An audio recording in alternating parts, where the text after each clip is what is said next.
Are we ready to rock and roll? We're ready. Okay, great. Thanks for coming, everyone, today. We're going to talk to you about an idea that we've had called Interplay Park, which would be over I-74, just outside of the Scottish Rites here. It would be about 4.5 blocks. And we'll go through in some detail what the plan looks like. But this is an idea I had a couple of years ago, one of my harebrained ideas. And I was standing at the Peoria Women's Club looking at the little sliver of lawn that was left, and I had seen a picture of the lawn that was now I-74. Totally different character in this neighborhood when it was in its original state. You can see the neighborhood that was lost. And this is a personal one for me because when I was about 3, Christmas 1955, I came and saw a Christmas Carol sat in that seat back there and saw this, and this is the reason that I bought the Scottish Rites. And you know, we lived in a little bungalow up in West Peoria on Fairway Drive, and so we came down here early to see the big homes that were here. They were mansions, and you see 5 or 6 still standing. But the folks there, you know, they had their curtains open, the fires were going, Christmas trees were up, you could see the packages, and it was like magical. I mean, it was like Bedford Falls, and it's a wonderful life. So this is an attempt to bring that back. You can see how the city was sliced in two, and this is a national problem. And you want to advance that slide, Greg, or is it Theo?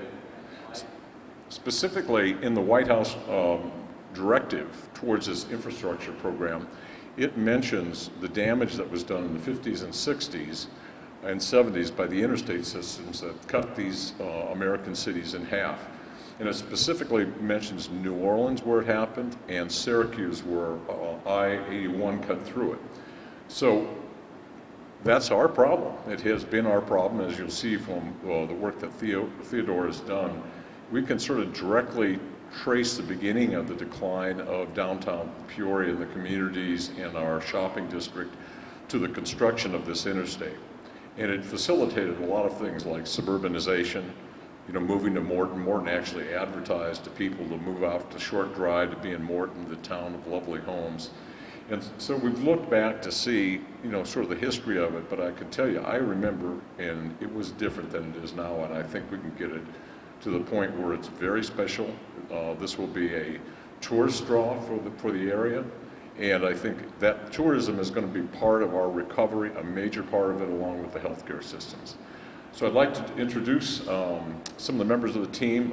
We had Shannon Halford, Greg Berkland, Mark Misselhorn, and Paul Corey. Mike Bailey is over there. We are all Peorians, actually. That's what's neat about this. Theodore Hare was born and raised in Dunlap. His family home is still there.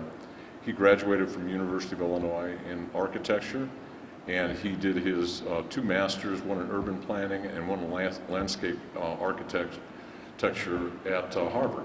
And he's on the staff of the Rhode Island School of Design. So, Theodore, introduce yourself to Peoria.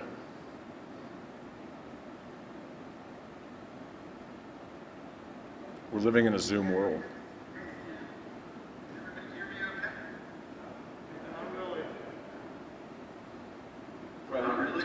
There you go. Okay. We okay on the audio?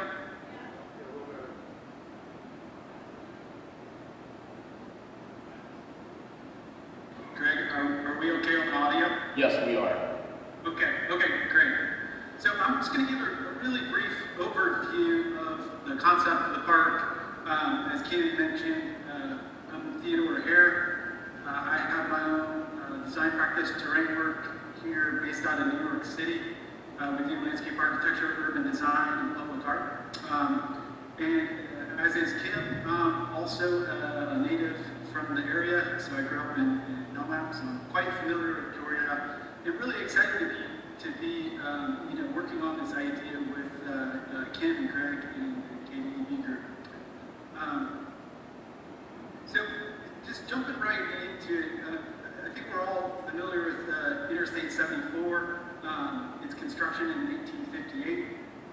And I think at the time of its construction, you know, the interstate brought a lot of optimism about connectivity and about relieving some traffic congestion that at the time was a big problem for downtown Peoria. know, in terms of this prosperity or this optimism that was ushered in with the Interstate Highway, unfortunately, some of the consequences ultimately were bad for Peoria in terms of how the interstate damaged the fabric of the city and ultimately severed the downtown district from the North Valley neighborhood. And this is of course not an uncommon problem. This happened in many cities across North America. And as Kim mentioned, it also ushered in suburbanization and really a hollowing out of the downtown area, where a lot of the downtown retailers, the restaurateurs eventually left the downtown area. And you can see where the interstate is there, and it serves as a really stark sort of division between the North Valley neighborhood and downtown district.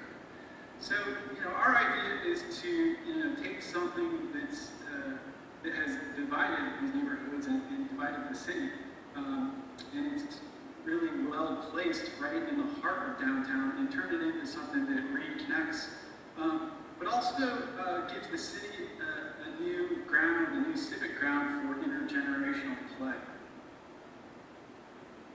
I think one of the primary problems with downtown right now is just the walkability, some of the safety issues, and the pedestrian experience of downtown. And I think this park would be a big step in starting to alleviate some of those problems, as well as, in my mind, really acting as a kind of a renaissance for downtown.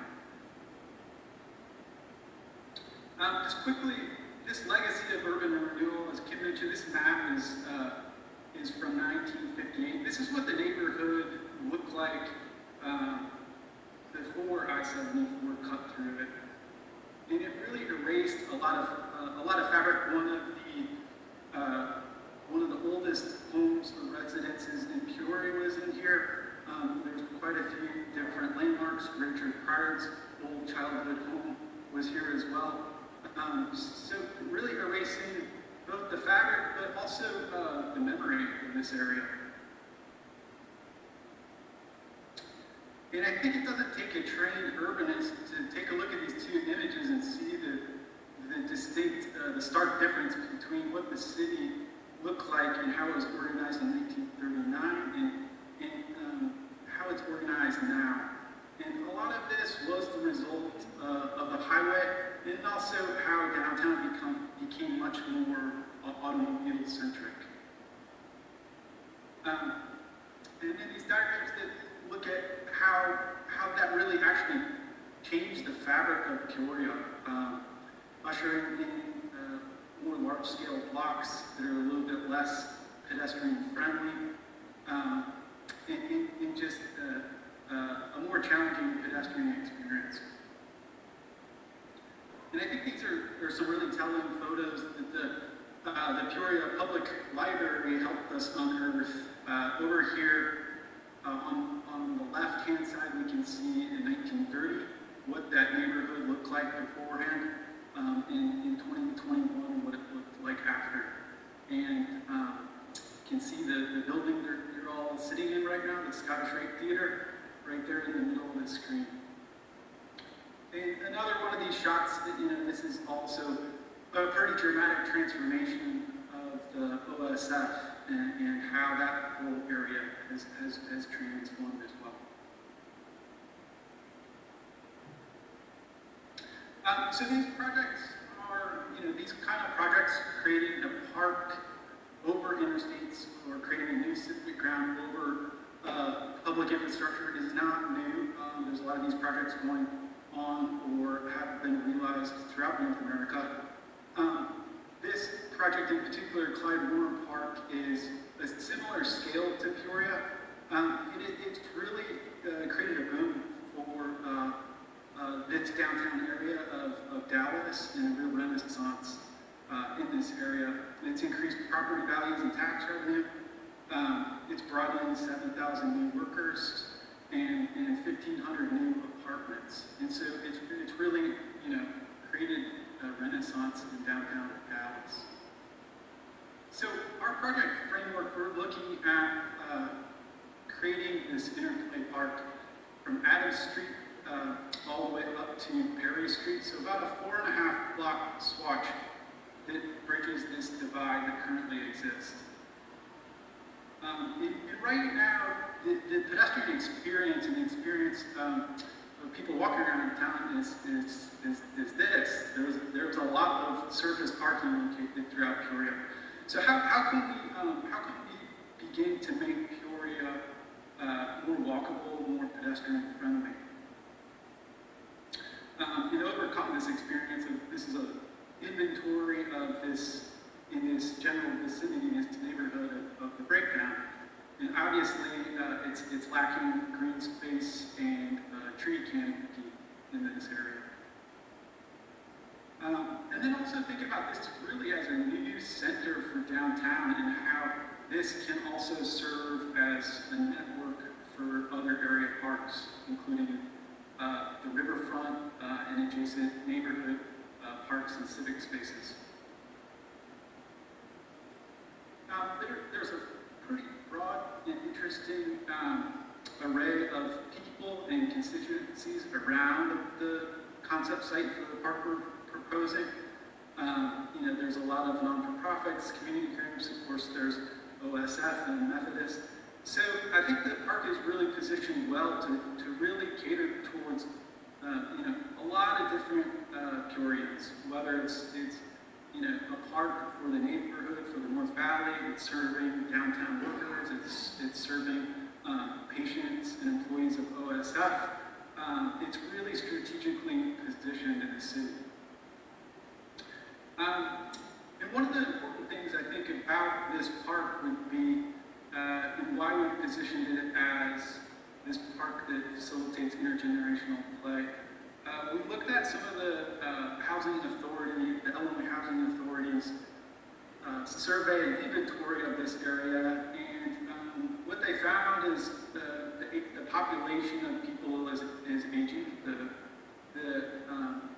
The amount of seniors in downtown is increasing, both from people aging in place and also thinking about where seniors actually want to be. Downtown, if it's a convenient, safe, walkable area, it's a really great place for seniors to age in place. As well as a really attractive place for young people, for young professionals. This is just a few of the community comments that were collected in the surveys conducted by the Illinois Housing Development Authority. And this, in particular, focused on that North Valley neighborhood. But people want a safe place to walk. They want a safe place to ride their bike. A place for elderly people. A place where they can feel good about their neighborhood and the condition of their neighborhood. And also retail and dining. And the North Valley, it's definitely lacking supermarkets. It's what we call food desert.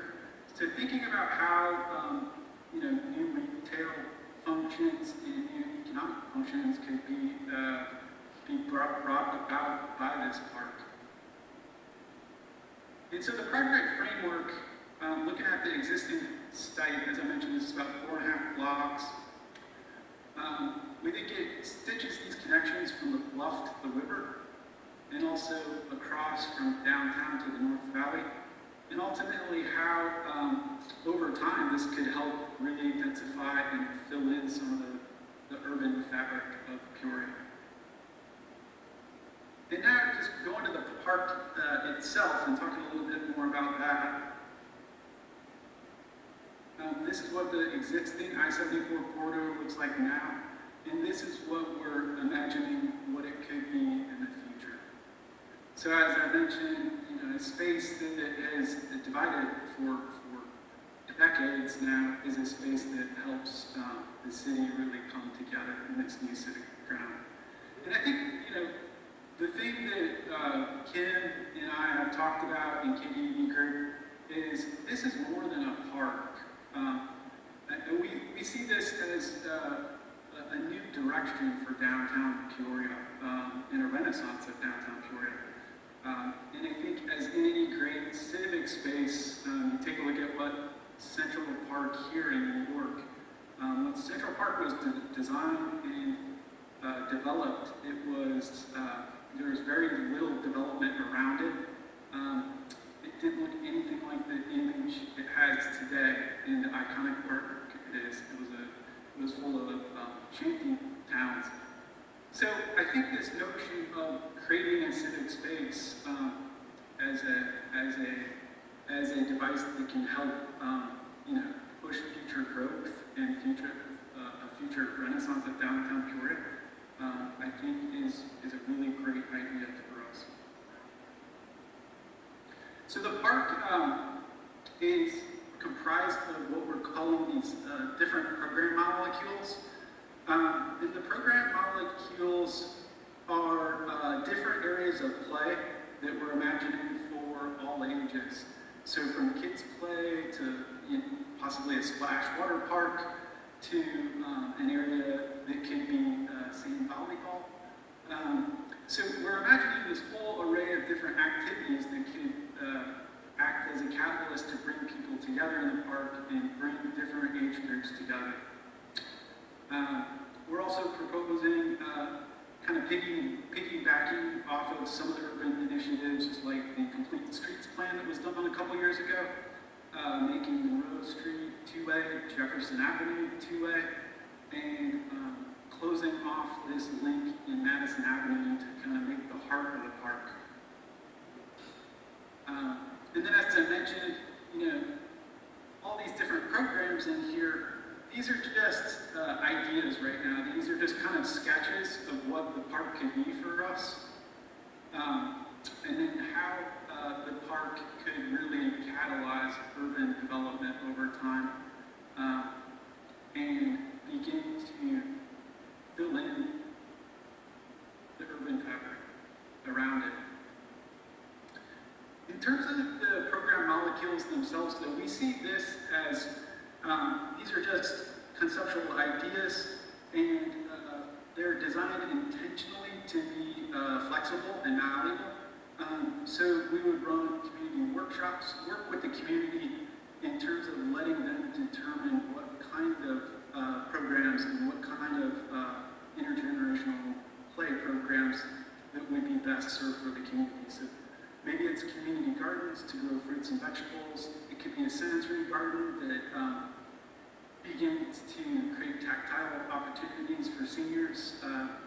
Could be a splash park.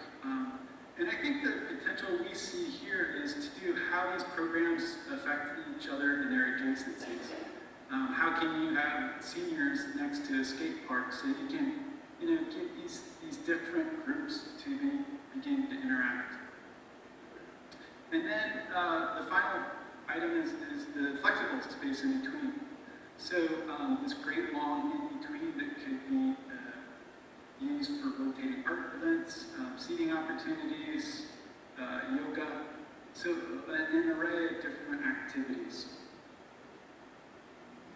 And then I think one very important aspect of it for us as well is how the park really can piggyback on multiple existing community organizations, nonprofits, obviously the healthcare industry that looks to be the future of Peoria, and how the park can extend the mission of more community-oriented development for public spaces in Peoria. And then taking a quick walk through the park, this is what we're calling the Tree Cathedral. And at the two ends, we see this as kind of the bookends. It'd be the first thing you see when you come into Peoria and the last thing you see when you leave Peoria. So these actually act as icons. The Tree Cathedral here frames the sky with the interstate below. And then taking a stroll through the middle of the park, this is looking at a possible sensory garden with tactile paving, something that also stimulates all the senses. As I mentioned, opportunities, and we all know how oppressive sometimes imagine heat can be in the summertime in central Illinois, so the possibilities of water play. Areas of flexible space too, where we can, Peoria was once a city of theaters. We imagine how there could be an opportunity for outdoor theater. And then during sort of everyday functions, maybe there's some really interesting seating elements that are flexible and malleable. And then move into the opposite end of the park. What we're calling the window, it actually opens up down into the interstate, so you can actually see the cars below. And I like to say that when you're a kid, kids love to see tractors and construction and things. And so it's kind of like that spectacle of how you can actually turn something that we think is a little bit bad, but if you frame it in a different way, it can turn it into something pretty wonderful. And so this is that view, that opposite view coming into Peoria. And at this end, the window could be lighted, so it serves as a landmark or an icon as you're coming into Peoria.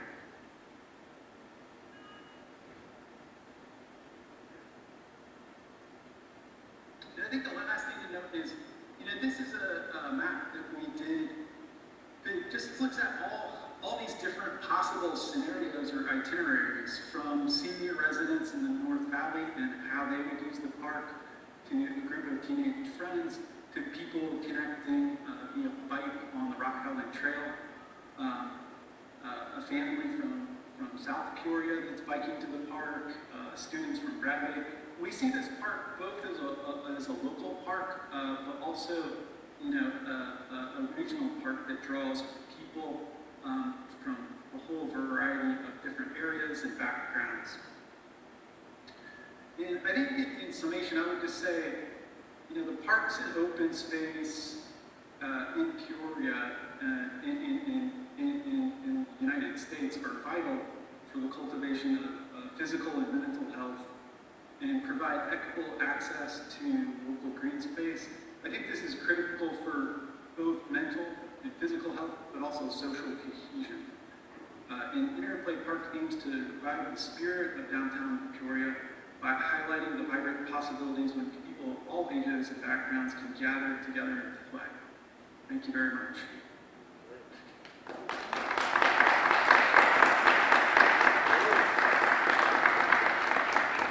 You did it, Theodore. All in 2 weeks. This was a Manhattan project, and I think when I first told Theodore about this idea, he thought I was crazy. It took him 2 weeks to, sort of get it right, Theodore, during that struggling week. So anyway. You've been working on it for longer than 2 weeks now.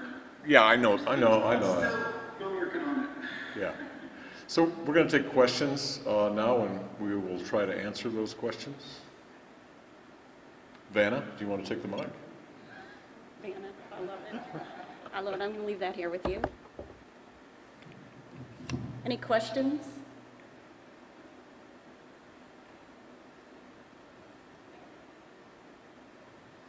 Hello, Michael Freiling with the Downtown Development Corporation of Peoria. I have 2 questions. First one's regarding budget.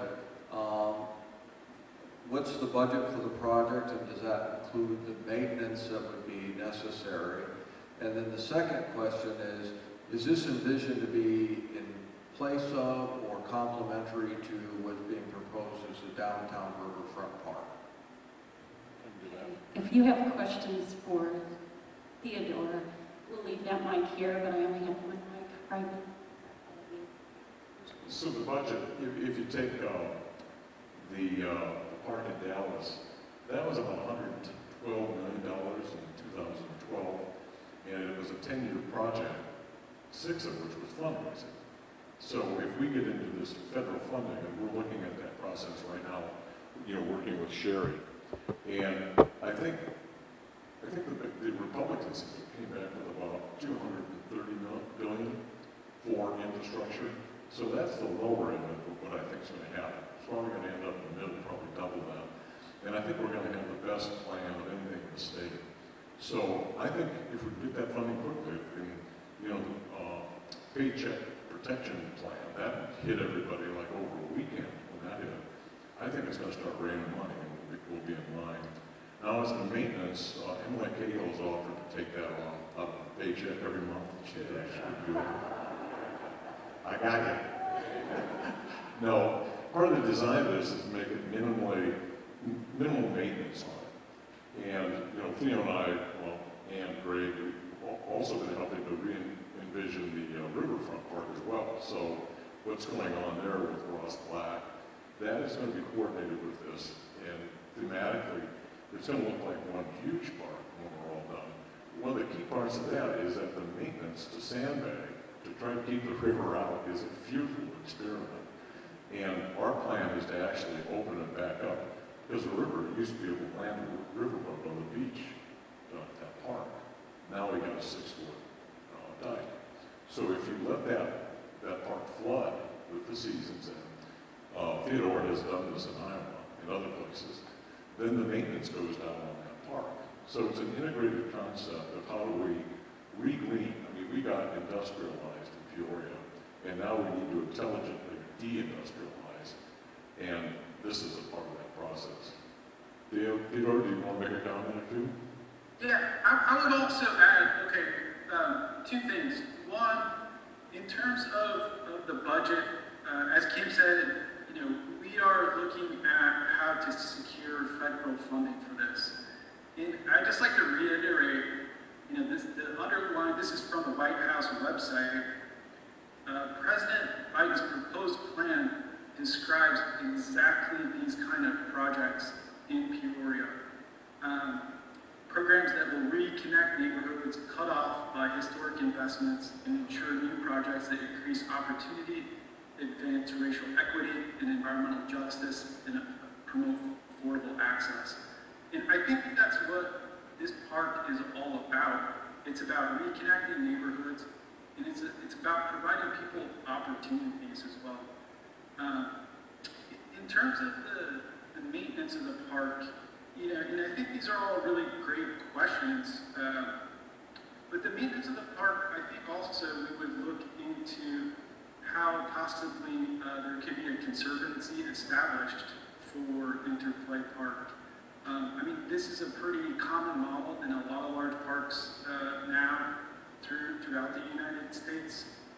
You know, as municipalities are lacking the fundings, these conservancies can come in and with private funding begin to maintain and operate the parks. Central Park in New York is you know, one of the biggest and greatest examples of that.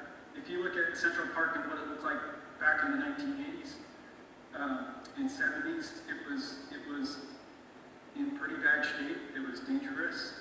The Central Park Conservancy is really done an amazing effort to that. So I think there's other ways than just you know, looking at taxpayer dollars to begin to operate the maintenance for the park.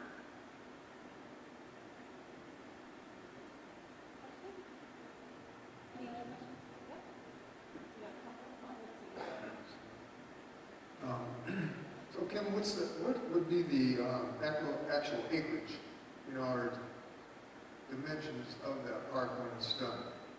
About 5 acres. Yeah, it's about 5 acres, and Clyde Warren Park was about 5 acres, so they're really sort of identical, you know, examples. Aren't the acoustics in here good? What do you think? Hi, I'm Fiona Larkham. I love this, by the way, very much. But the question on the funding from the federal side of it, would that take away from any additional infrastructure that would go into updating the older neighborhoods? I mean, I'm on the bluff side, and it's pretty tattered. Actually, my understanding is there's 2 pools of money. There's hard infrastructure, and then there's a neighborhood improvement should be looking into it and developing their own proposals to get those in. This goes through the representatives, so each representative in the U.S. there's about 400 can have 10 programs in either of these two pots of money. So if you've got ideas, if you're in Darren's district, give them a call. If you're in Sherry's district, give them a call. Again, they have the mandate to bring these projects forward and get them funded. I want to make one other comment. My friend Carl Cannon is up there. Carl, you want to wave? This is the armory down here. This is going to be the new home of the Elite Community Center, right, Carl?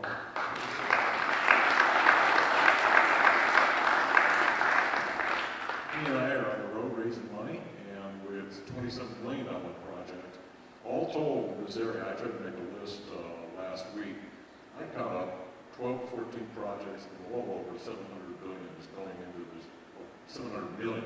I'm not like billion level, yeah. But $700 million is already going in without this on top of it. So there is something really great happening here. OSF is a large part of it, but all of us can be a part of it. We have a question over here. All right.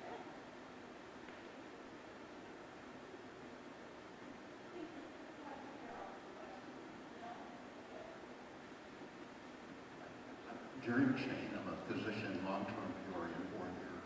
I like the idea, who would own it? Who owns that?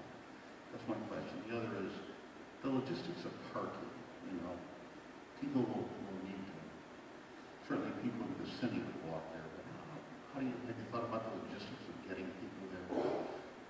How that might happen? That's probably a good one for Theo. You want to take that question, Theo?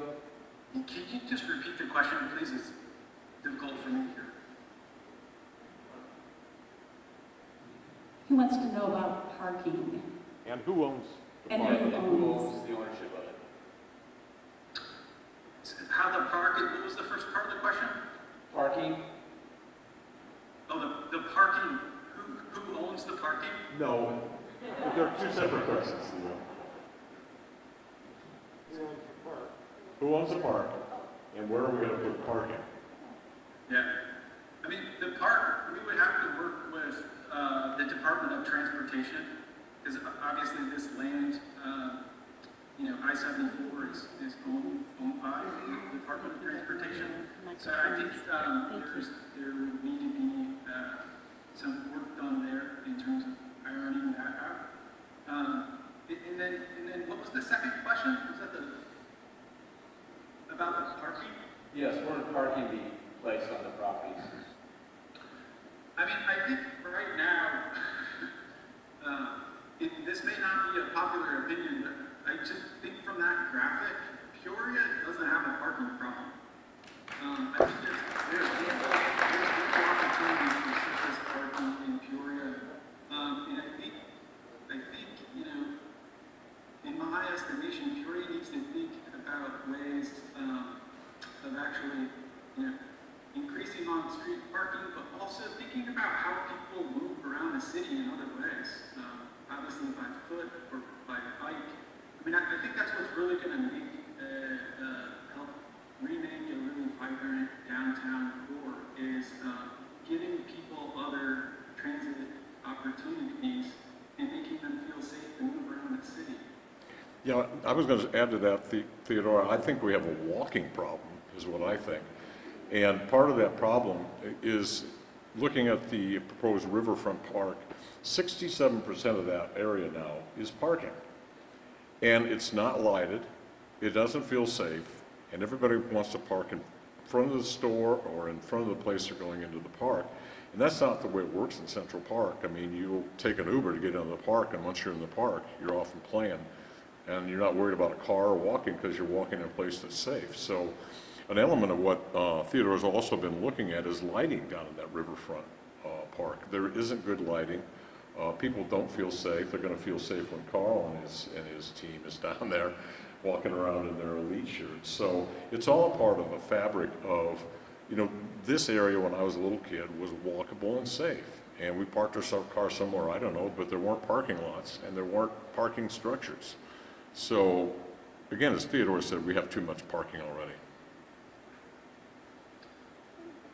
And I would just add that, Ken, I mean, to be fair, there's been quite a significant amount of thought about this and how I think the city of Peoria is doing a really nice job of, you know, the complete streets plan that was done a couple of years ago looks at how that pedestrian experience, how to make the streets a nicer experience, how to take some of the one-way streets, turn them into two-way streets, make downtown Peoria more pedestrian-friendly again.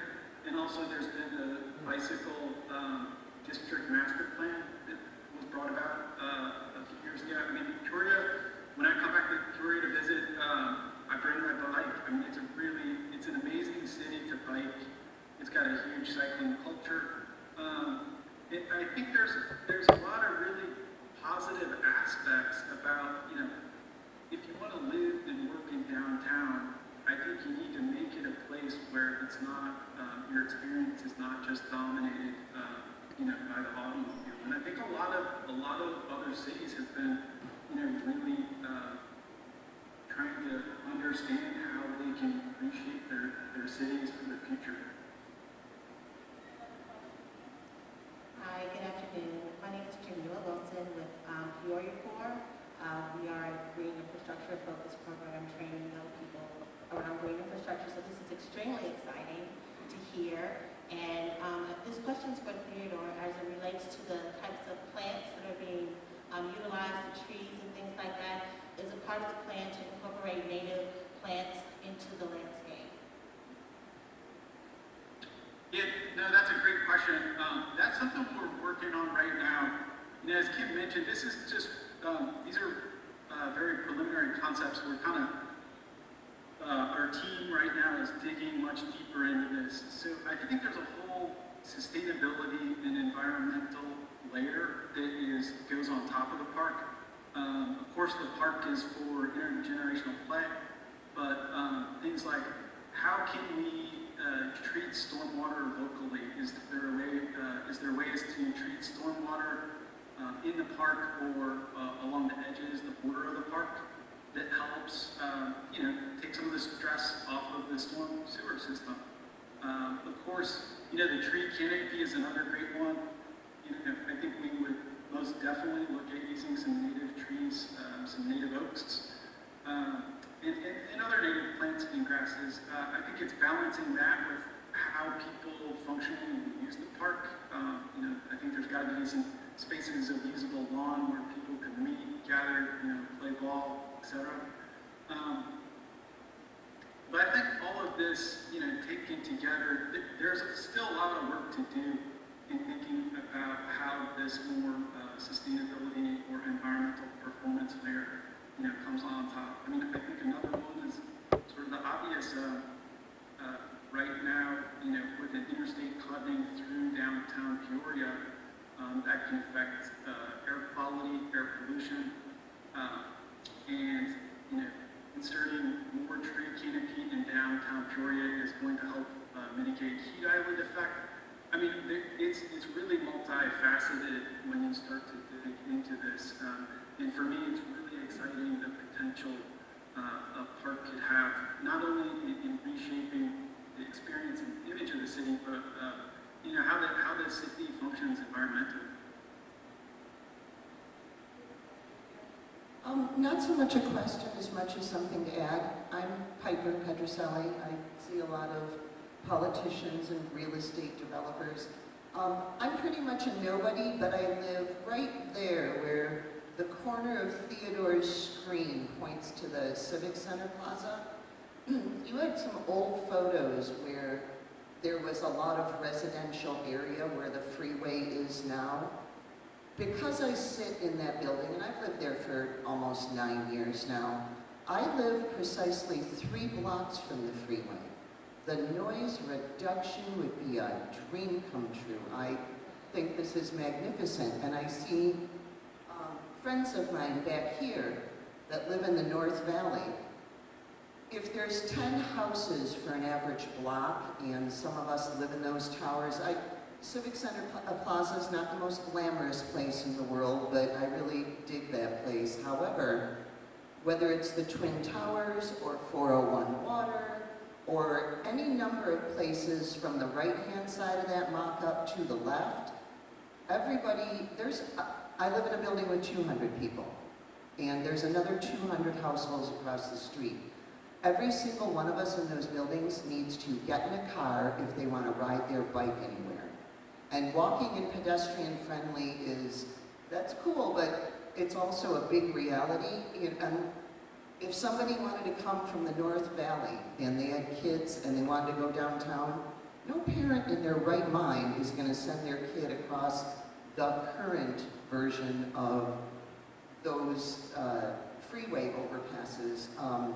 But when you talk about pedestrian friendly, and I'm just amazed. It connects that residential to that residential that I see out my window every morning.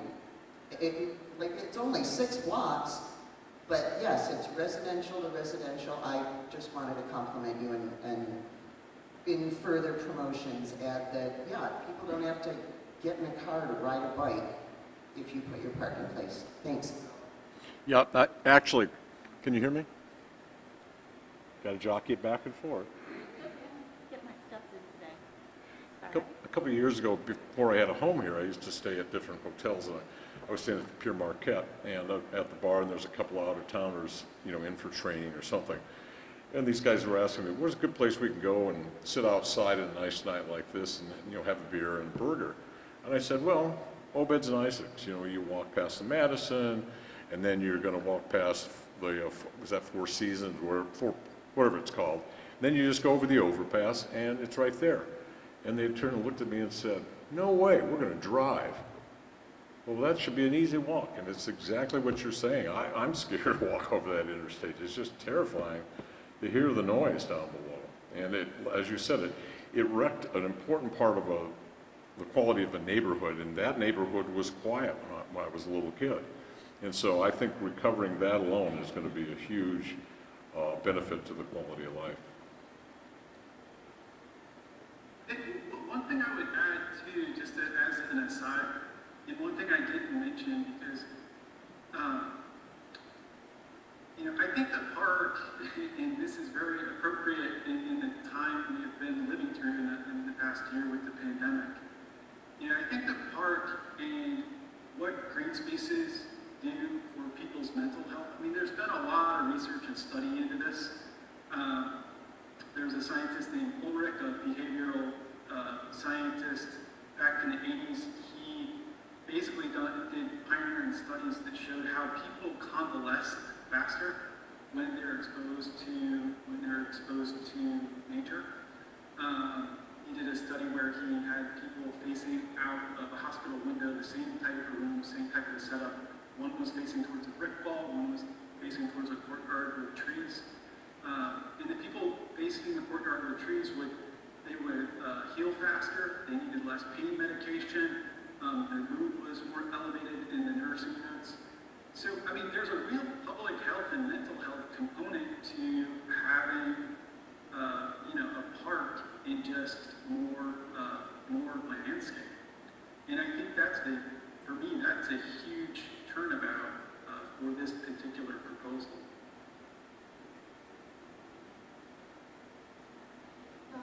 It's more of a request for Theodore. One thing I've noticed since I've been here is there's not very many enclosed park areas for toddlers. And I have 2 small ones, and I'm a 41-year-old mother. I can't chase after 2 toddlers at the same time. Can you put an enclosed toddler area by chance?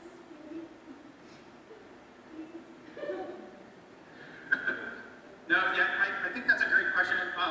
And like I said during the presentation, I think these are, right now, these kind of programmed areas, the program molecules, what we're calling them, are suggestions. And I think we would work with the community in different community groups, the neighborhoods, the downtown business owners. We would try to work with all the different stakeholders and people that would be using the park to appropriately program it. And I think, in my mind, one of the areas that would be great is a children's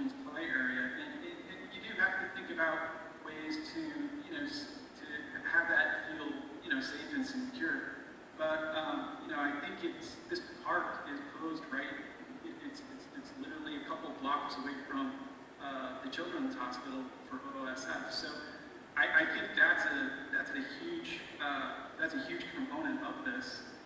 On the flip side, I think when you think about seniors in this whole notion of an intergenerational park, seniors love to be around kids. And studies have shown seniors that are in social settings and less isolated are less prone to dementia. They're more mentally healthy, they're happier, they're more integrated in the community. So, I think these things, in the way we program the park and the activities, both kids or seniors or adolescents, I think this all goes hand in hand.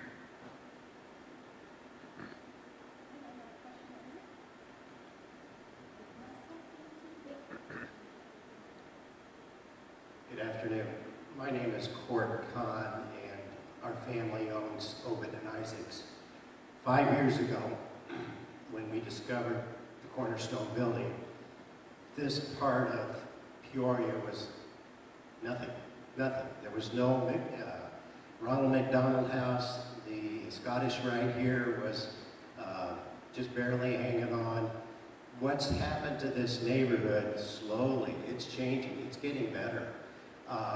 I was out cleaning up the yard today in the beer garden, getting ready for this weekend. We're finally going to get a nice weekend. And that interstate, you can't talk back there. It is that noisy. Trying to bring these two communities together that are bisected by that interstate would be phenomenal. This is a great project. And we thank you. Thank you very much for taking the lead.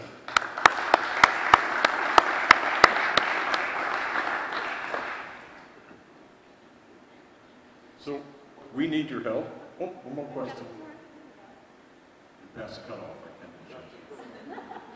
Thank you, everyone. This is Sharon Gimmelnacher at Pierre Public School. This is amazing. And I was just thinking, Peter and Kim, as we continue with this idea and try to really realize it, I was thinking of a curriculum, getting the high school students involved.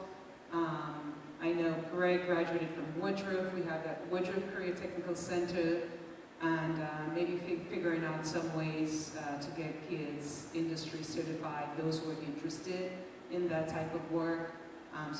This is amazing, and it would tie into Jamila's program as well. So the thinking is we can get a group of young people dedicated to this work as well. So just wanted to add that to that. This is Greg Berkland. We're actually, with the Scottish Rite here, we're going to bring the elite kids and start hiring them here locally at the Scottish Rite.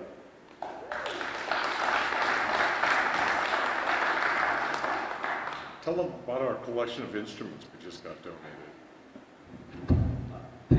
Pam Corellis is the executive director of CASA, and her brother has graciously donated probably well over 100 instruments, from acoustics to electric guitars to sax to drum sets. So we're going to have those displayed here, and then work with the different agencies that are kid-oriented, and have them learn how to play instruments, and then use our stage here for a mini concert. Yeah, and our auditorium, yeah. I mean, these are Fender Stratocasters, Telecasters, Gretsch. It's unbelievable. I don't know what it's worth. It's probably worth $500,000. I mean, people are crazy about their guitars.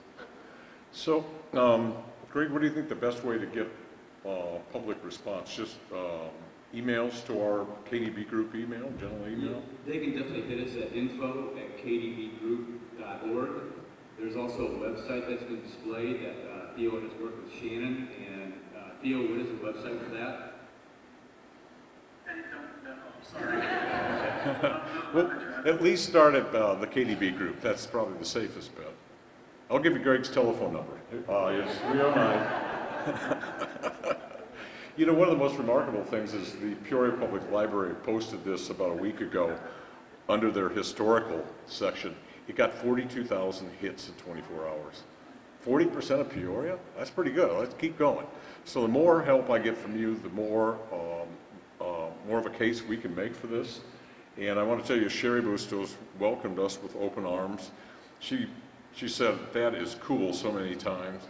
And the thing she really liked, it was a bunch of Peoria born and bred people who were coming back to do this with the community. So thanks for coming today. This is a great turnout, and I appreciate it. And I love this Scottish Rites, don't you?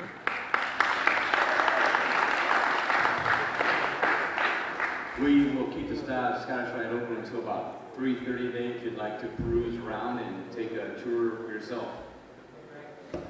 We warn you that there are ghosts in here, okay? So don't go where it's dark. I think it's called kdbprojects.online.